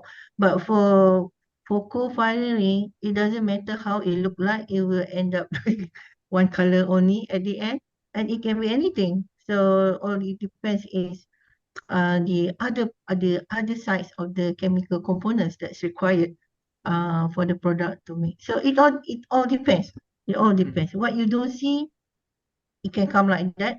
But if you need to see it to raise up the value, then you have to do something more to bamboo itself. Yeah. So for our group, it's more like adding value by understanding or getting the user to be emotionally attached to the product per se, and then the feel of it, and then that's the effectiveness that will increase the value actually of a product. Yep. So I hope that answer. I guess this participant is more concerned about bamboo is the flammable, probably to some extent. So whether it is also suitable to be used so extensively in the human building. So, but actually it depends. If you're not you if you even if you understand the composition of concrete, you know that concrete combust because of the air restrained inside it. It can crumble a whole building. So, but on the other hand, for timber, the charring characteristics that come, it become a protective layer that prolong the safety during fire. So put it side by side. So we have to change our paradigm in thinking and advocating about the material. We do need more education even among our what do you call it, architecture program. Yes, bamboo has always been used, for example, as a finishing material rather than structure. But if you, 'cause I'm trained in US, 90% of housing, residential housing up to 4 story is 100% timber framing. And we are so concerned about fire. And Even Europe is though in 80%. the temperate country, even though they have very dry winter, Um, dry fall season. 80% in Europe, 90% in North America. So and they have 300% surplus timber. So I'm talking about really a sustainable life cycle for the construction industry. So for us, I always ask this question to everyone, question why I love timber so much, or now I'm trying to understand about bamboo. If I take away, like Mr. Lucas showed just now, every 10 years I can have a renewed volume of timber materials or bamboo materials, right? And then if you take away the sand from the river, how many years will come back? Ask that question and you know where I'm going actually. Yeah. Yeah. Yeah. Adding to that question, we did a couple years ago, we did a project for a feasibility study for Petronas for they they actually wanted to build bamboo gas stations, which is a little crazy. But we hired one of the most stringent fire engineers in Malaysia, IRT Hougang, and the final report came out positive. And just to add some um, points to that, so one of the interesting findings is that bamboo, especially on the outer wall layer, is very high in silica, Mm, and which makes it gives it a lower flame spread index. So surface flame spread is low. On top of that, the most common treatment for bamboo to make it last long uh, is a mineral salt compound called boron. And boron in itself is a fire retardant. And for example, for us, that's what we treat our bamboo with. So the treated bamboos come out already slightly fire retardant. So the the the speed of which you can combust bamboo compared to even timber is lower. So in a sense, better fire properties there. However, the um, bamboo, if you use it as a round pole, only has a very limited thickness. Now that's in a sense a disadvantage for fire because you don't get to burn through a whole layer, create char, and then protect what's inside for structural integrity. Now bamboo doesn't do that. Timber, if you're talking about solid chang'al and stuff, you still have a lot that you can't burn through. You have a charring on the outside. Unfortunately, bamboo doesn't do that. However, um, if you're talking about like reconstituting bamboo to an engineered product to mass timber or glulam kind of bamboo, that's gonna have outstanding fire ratings. So it's a very promising future. definitely. Yep. Dr. Go, I would like to add a little bit. So, Yeah, sure. Prof. Rahina, maybe also the important thing is how to use the specification of the bamboo, especially Mm-hmm. for the construction. So, some people, especially from the harvested team, they don't know which age of the bamboo. Usually for the construction, we use the Mm-hmm. 4 years stem. So, if you mixed up with the young bamboo, it would be another problem and disaster. So, yeah. That's why the sustainable harvesting is important. And what is the product that want to produce from the bamboo itself? Thank you, True. Dr. Go. Yeah. True. So that's why we need to work as a Wait, team. Yes, Yeah. true. So as what about sorry.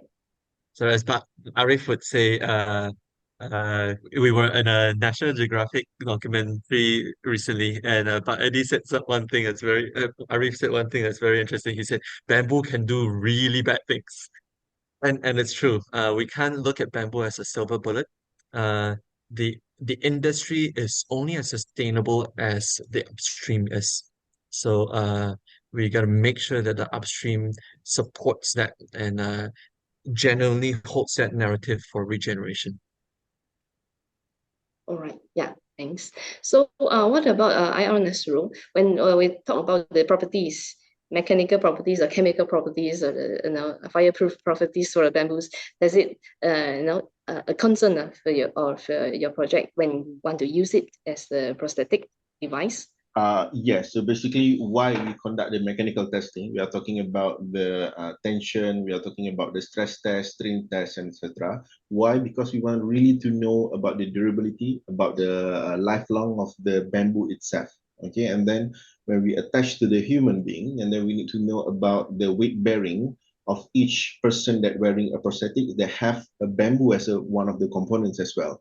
And same, I'm referring when you want to build a building, for example, or you use bamboo as a structuring, you need to know the overall mass and also the weight that bamboo are going to somehow control whenever you are involved with the construction. So same as well in the structuring or using a bamboo to help improve the gait or also the performance of a human being. We need to know the size, we need to know what kind of activities been doing. We call it as the K level, annual daily life activities. Are they going to use this bamboo to enter a Paralympic sport? Are they going to use this bamboo walking at 1 kilometer per day?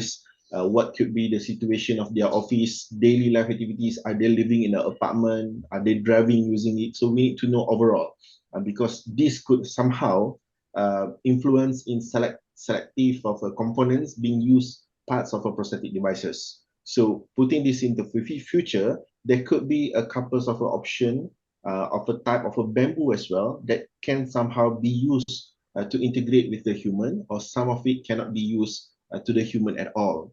Of course, I'm not expert from the bamboo side, but of course, we are having a lot of experts here. Maybe there could be a future studies to filter or this type of a bamboo is suitable for the human being. It might cause less of a skin irritation.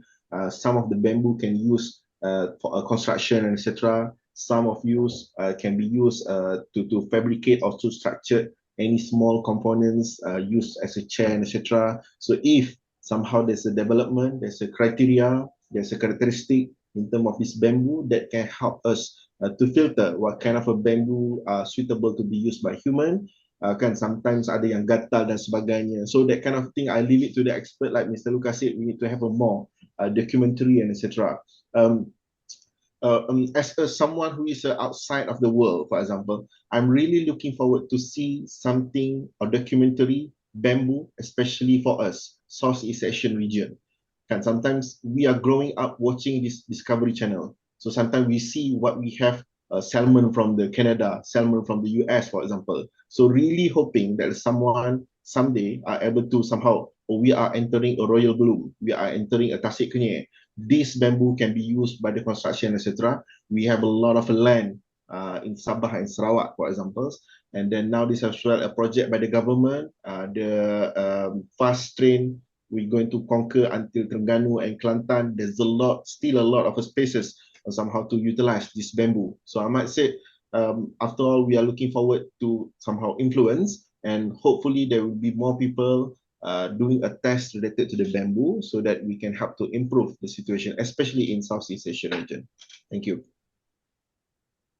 Yeah, I agree. I agree. Probably there is a kind of a knowledge gap in inventorizing the bamboo resources, especially in Malaysia. So hopefully, the academia and government agencies can work together. Yeah. In the chat box, I think there are a number of questions regarding the bamboo planting. So a participant asked that why is it bamboo not so extensively cultivated like other crops? And then does bamboo farming require synthetic fertilizer? What type and how much per hectare per year? And what are the best species for bamboo plantation? So any answer from Ms. Daisy or Lucas regarding the fertilizer for bamboo farming? And for the bamboo plantation species, I suppose it is, of course, depending on what is the purpose, whether you want to use it for the edible shoots or you want to harvest the poles for construction and so on. So, but maybe we listen to, the the answers from the Malaysian's perspective and Indonesian's perspective on this. Sure. Actually, Dr. Go, you're the expert for some of these questions. So Uh, yes. but put it into the practice. How did you deal with fertilizing, making the soil back to fertile, which is suitable to the level that bamboo needs? For Lucas, also for Miss Stacy. Yeah, thank you. Plus the species that you are growing. Yeah. Thank you very much, Dr. Go. So it's like you said before, yeah, it's true. It's depend on the what product that we want to produce. That's we have to select the species. But right now we're working with the community that the bamboo is already in their land, in their garden, in the backyard. So for the fertilizing, we don't. Actually, we don't have suggestion. We don't have any suggestion for them. Just doing the mounding. The mounding is enough how to make the productivity of the bamboo clumps will be increased. But if we're talking about the plantation and for the economic, and then it's there's a budget for the fertilizer. Of course, it will be great, but for the community, at first, they want to take care and give the maintenance for their clumps, bamboo clumps. That's enough. And then doing the mounding, doing the selecting, cutting, and then how to clean the clump from the pest, disease, and also from the bamboo stem, something like that. But yeah, for the plantation, maybe need the fertilizer. It's also depend on the product. For example, for the bamboo shoot, of course, it will be using fertilizer, will grow more shoot for the production, something like that. Right, Mr. Lucas? Yeah, um, so I find that question very interesting. Why the person asked specifically synthetic fertilizers? Maybe it's a challenging question rather than a real question. Because obviously we can use organic fertilizers. Uh, but I think what's interesting about this topic is I read a paper done in Thailand where they did intensive bamboo farming and they tried synthetic chemical fertilizers, and the performance dropped, which is very interesting. Uh, and the reasoning behind it was, if I remember correctly, is that bamboo is a carbon-rich plant, and so it relies a lot. Its growth habit relies a lot on the carbon nutrient cycle. Now, what synthetic fertilizers do is that it comes in and it disrupts it inhibits certain microbial activity and so on, and so bamboo is I like to call it a party animal in the soil. It likes to flush out carbons, share it with all the different microbes, and so the microbes will do work for it.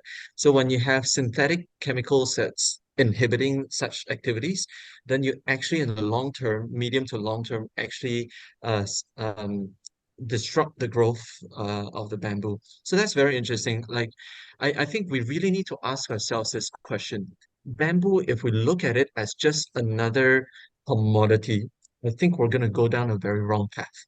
We need to look at bamboo as a climate solution. Uh, and that's a very exciting pathway. It's something that the world really needs, and the world will pay you for it. Um, so if you look at it as a climate solution, then we want to be in line with the design of the ecosystem.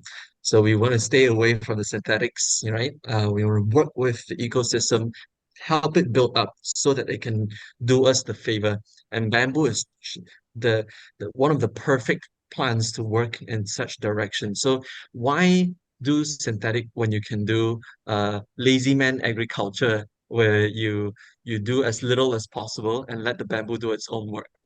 So, long story cut short, I don't think we should use synthetic fertilizers. We can definitely use organic fertilizers, but even better, there are ways to make to really just improve the nutrient cycle of the bamboo plant itself so that it creates its own fertility.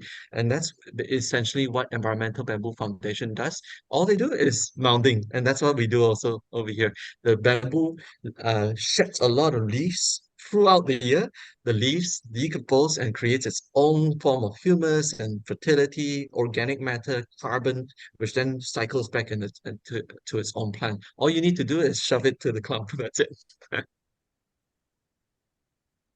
All right. So talking about climate, there is a question from the participant asking about the carbon sequestration by bamboos.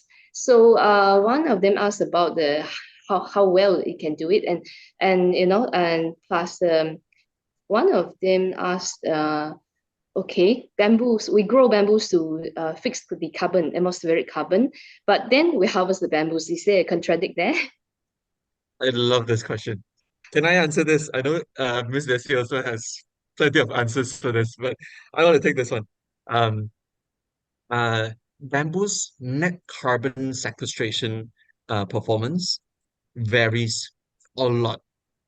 I mean, the general message out there is, oh wow, bamboo sequesters 4 times the carbon, it's 30% releases 35% more oxygen and all that kind of stuff. It's partially true, a whole lot of lies.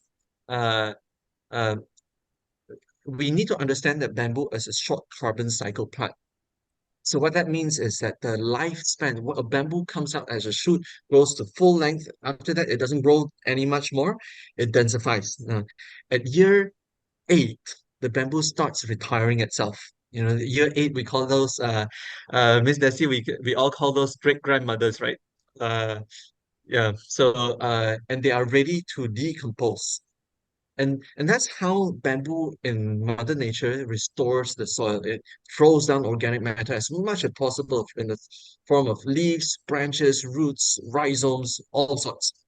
Um, now when the bamboo pole falls, the great grandmothers so-called retire, um, they then release those carbons again. And unlike a tree would store that carbon for 1,000 years. Our chungals are 1,000-year plants, and they will store that carbon in its body. Bamboo doesn't. Bamboo will release it at year 8. Yeah. So that's where the industry is very interesting here, because if we use an industry to come and sustainably harvest this bamboo. Effectively, what we're doing is we are plucking the carbon out of its natural carbon cycle. Now then, bamboo forest is that's when we unlock the true carbon sink capacity of a bamboo forest. So an unmanaged bamboo forest typically sequesters somewhere around 20 metric tons of CO2 per year per hectare. Now, some of the older bamboo forests, even worse. It can be down as low as 6 metric tons. Yeah. In some cases, even there was a study done in China, although the study was very limited. They even noticed that some old growth bamboo forests, are net carbon emitters. Although the study was really very limited. So it really varies, right? So here's where it's very, very interesting for industry and social forestry assets to collaborate to create what's truly better. Where we do this, we pluck it out of the carbon cycle, store it in durable material pools. Now, effectively, when you do that, it makes the bamboo push out more shoots and sequester more carbon. And in as little as 3 years, you can potentially double up that carbon sequestration rate from 20 to 40. The general numbers that we use across over here, and also the Environmental Bamboo Foundation, is 50 metric tons, and that's quite actually technically a conservative number. But that's where you see the untapped potential of natural bamboo forest it's only at 20 metric tons. The moment you tap into it, it can go up to 40, 50. In Thailand, even intensive bamboo forests clocked up to 114 metric tons. Anything else to add, Miss Daisy? Yeah, in addition of the carbon bamboo, yeah, it's quite interesting and promising for the future. But yeah, at now I don't know in Malaysia, Mr. Dr. Go and Mr. Lucas, but in Indonesia we still on processing and developing how the mechanism of the carbon market, because we need to ensure how to sell this market on the carbon from the bamboo with the certain regulation. There's a voluntary and mandatory. Some we already try with the voluntary mechanism, but for the mandatory, now we are processing on the regulation on carbon economic value. So this should be supported by the research, and as well as like Mr. Lucas mentioned, how the carbon sequestration, even the LCA that bamboo sink into the product. So this kind of research should be support for the market mechanism of the carbon. But yes, it is promising, and this is for the future, because in China they already sell the market. I mean, the bamboo farmer already get the carbon credit by the planting the bamboo. They will receive the incentive for that. Yeah, that's my addition. Thank you. Thank you. All right, we have two participants raising their hands. Waited long already. Maybe we can afford a little bit of time for them. Yeah, Lim, maybe you can unmute yourself. I think the organizer, then, Yes, it's unmute. So yeah, please go on. Lim, Shoshin Lim. Would you like to ask?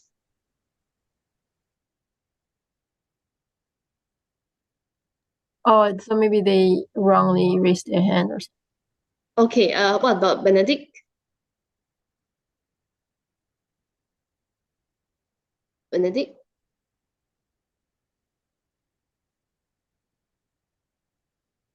Okay, if not for now, other questions? Other questions, let me go through. Or for the speakers, when you go through the chat box question and answer box, do you want to answer any particular questions verbally?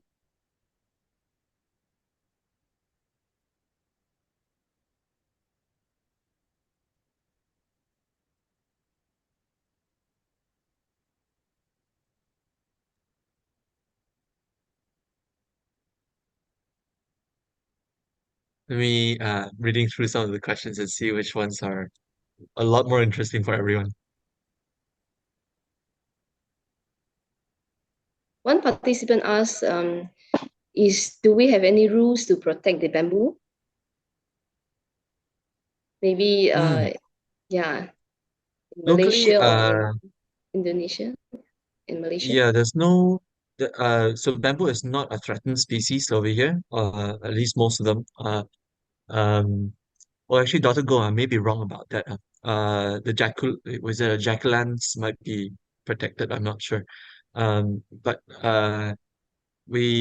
for most of the useful species for construction, everything is there's no protection against it.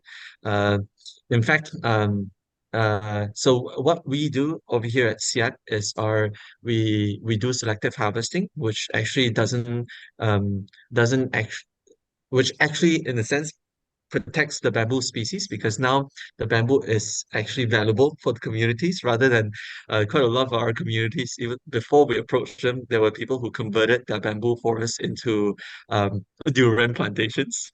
Um, Which is quite often quite sad. A lot of them they plant durian on heavily degraded lands, not knowing that the durian may not fruit very well. One of our communities that Dr. Gobi visited, Chialang, planted 5 acres of durian, waited for 7 years with no fruits at all. So imagine if he still had the bamboo, he would have been making very decent money by now. Um, so there's no rules. However, I think there are. It is very important. It is also possible to harvest bamboo at a rate where it can actually replenish the resource. So I think it's to the organizations that are going into these industries to make sure we do not exploit the resource, rather we work with the resource to make it even more productive. Um, I guess that answers the question. All right, I would thanks. like What to about add, Indonesia? yeah, I would like to add a little bit that Mr. Lucas said that, yeah, true that I think the most important thing is how to establish the market and the industry. Once Correct. it's established, so people, community especially, they have a place to sell their bamboo, so they will not change the bamboo into other commodities. Like in Indonesian case, we have for sengon, for example, is the wood for the, or teak, for example. Once there's an industry for the wood, the sawmill, the community planted the species of tree, that kind of species of tree, by themselves without any campaign, because they know they can sell, and then they can use as a saving ATM, as the ATM for their daily life. So they can harvest it when they need money for the school, for the children's school, or for the daily life, something like that, Dr. Go. So the main important thing is how to establish the market and industry for that product. Thank you. Yeah, that's All a right. really good point. Yeah. I think that partially answers the last question over here about so someone mentioned that, oh, planting bamboo along the riverside and stuff will help from erosion, and it can be really good, but if there's no if it's not a commodity that constantly gives you revenue, and people there's no economy for it. Um, and it's a really true problem in the industry. Like, we know there are like 1,000 users of bamboo, but the establishment of the industry downstream is very weak at the moment. Now, all new materials take time to establish. Steel, as amazing as it is, took about 80 years for its establishment. Bamboo didn't really become a huge area of interest until about 30 years ago, when we are really facing climate issues, and the United Nations, especially UN FAO, Food and Agricultural Organization, really dumped a lot of money into researching about bamboo, because now we're like, wait, we really need something more sustainable. And so, I mean, this is 30 years, and that's early steps. So I would say the discouraging side of it is that there's no established industries. But the encouraging side of this means that it is an industry in the blue ocean. It is green fields. And that people should look at that excitedly too. And as all greenfield areas, you need to pioneer. And so it just means that you need more pioneering initiatives here. See, thanks, Lucas. So I think we it's 12:12 now, so we should wrap up. And what would be your final message to the participants of this webinar? Maybe we start from Prof. Rahina.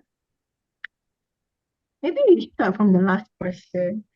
Okay. Yeah, Daisy, maybe. Okay. Thank you, Prof. Raina, for the opportunities. Yeah, I think Dr. Go, 3 points for me. We're talking about the bamboo. First, bamboo could be the economic generation for the community. So still we have to make the bamboo as part of the commodity products. And the second is bamboo the answer for the many issues right now, environmental issues right now, from the climate change, like Mr. Lucas said, and other issues. And the third is bamboo for the future. I mean, now we are not talking bamboo for pure again, but we are talking about bamboo for the wise and for the better and green future. Thank you. Aaron Nasru. Okay, thank you. From my side, I would say that the visibility of the community that involved with the bamboo itself. All right. So I think for the first step, we might need to have a some published item, documentary, like I said just now, discovery channels, etc., to alert the committee that we have in the Southeast Asia where to start and where to begin at this point. And then I believe that starting from that kind of a point, and then there will be a lot of things going to happen in coming futures as well. So for the first step is that we need to make sure that the committee that we have in Southeast Asia, especially, understand and also are able to recognize what kind of opportunity that we can have by having a bamboo is one of our economical strategy one day. Yep, that's all for me. Thank you. Thank you. Thank you, answer. Lucas? When Arif said bamboo can do really bad things, it hit me quite hard. Not to say it hit me hard, but it made me realize how true it is that just like oil palm is such an amazing commodity. The problem is our methods were wrong. And bamboo can do the same thing if our if a nation allows people to cut down forests to plant bamboo, the bamboo is going to create much worse of an ecosystem if it's applied in a monocultural form. Because after you've established it, trying to succeed bamboo, to trying to get rid of the bamboo for successors to come in is going to be a huge headache. And so we need to be very careful about this direction. We can go in a completely wrong direction with bamboo, just as we did with oil palm. And so, hence, we always remind ourselves to be focused on the goal of building a regenerative economy with bamboo. Thanks. All right. Thank you. Thank you. And Prof. Rahina? Okay, thank you for the last turn. Last and the most important. Okay, but thank you all. It's been very interesting to hear from everyone. Okay, if I may conclude, yes, there are a lot of things that we can do with bamboo as a material. The whole range of the construction industry can be work out something. So I agree on the need for more regulatory R&D. Yep, and then even in the product development must be done also, and all upstream, downstream alongside it must be synergized, not just from one party, from upstream or downstream. So the people along it, I always believe in equity distribution along the line, so that everyone will be together when we bring the bamboo industry forward. Thank you. Okay, thank you, Prof. So so that will be the end of our webinars. And this is I think having multiple speakers in a webinar is the beauty of webinar, because we bring together different perspectives from different people from different disciplines, and then we have we gain more ideas, and we can create more ideas from the transdisciplinary perspectives.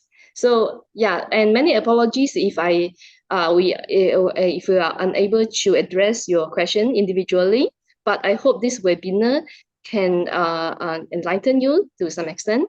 So as we draw this enlightening webinar to a close, I want to extend my heartfelt gratitude to our speakers again, and to the audience for making this event insightful and engaging. The discussion today have demonstrated how bamboo in its many forms serves as a beacon of sustainability and catalyst for positive change in the tropical region for now and for the future. Remember that our journey with bamboo doesn't end here, so it's an ongoing endeavor to harmonize our actions with nature's wisdom. So let's continue to explore, innovate, and collaborate for a greener and more harmonious and more sustainable world. Thank you all for keeping keeping up, staying on until now, and joining us on this World Bamboo Day webinar. So till we meet again, stay inspired and keep nurturing the harmony between bamboos and the tropics. Thank you, and back to you, Ms. MC.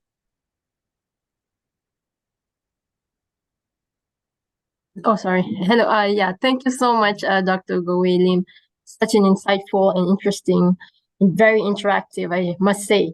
And I truly hope the participants enjoyed it as well. A huge thanks to all speakers for joining us and for your incredible support for this webinar. To the participants, thank you very much for attending this webinar from all over the world, making this program a success.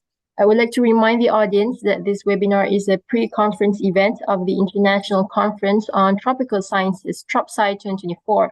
We have more pre-conference webinars coming very soon, so please join us next time.